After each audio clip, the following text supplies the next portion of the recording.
Factory floor of a struggling Sharonville nonprofit has finally reopened. A Child's Hope International has seen a dramatic reduction in donations and volunteers due to the pandemic. Chief investigative reporter Craig Cheatham visited the factory today. Our line leaders.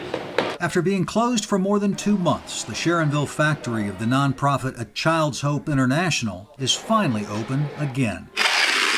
On Tuesday, 8 volunteers, including husband and wife Ken and Carol Sand, wore face masks and gloves and practiced social distancing as they packaged high-protein food for children. The purpose of today is to get food to the kids, and if this is just an inconvenience for us, it's not a big deal. It's unclear how long it will be before hundreds of volunteers are once again allowed on the floor at the same time, like this group in 2017 that prepared supplies for hurricane victims in Puerto Rico.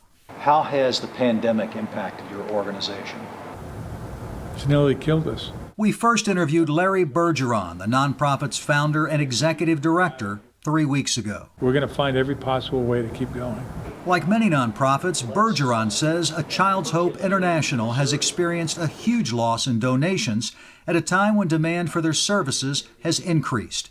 Bergeron says in an attempt to keep producing the pre-pandemic amount of food, enough to feed 10,000 children a day, the nonprofit has contracted with out-of-state food packing companies.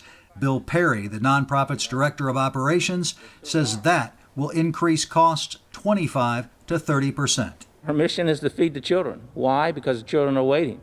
If we didn't do that, then why would we even stay open? Bergeron says A Child's Hope International received a payroll protection loan from the federal government that's forgivable if the nonprofit continues paying its 7 employees through July. Despite the enormous challenges, volunteers and staff insist their faith in the nonprofit's mission and survival remains strong. How are we going to do it? I really don't know. I just know we are. We are. In Sharonville, Craig Cheatham, WCPO 9 IT. A survey by the nonprofit Cincinnati Cares found that 20 to 40% of local nonprofits may not survive the pandemic.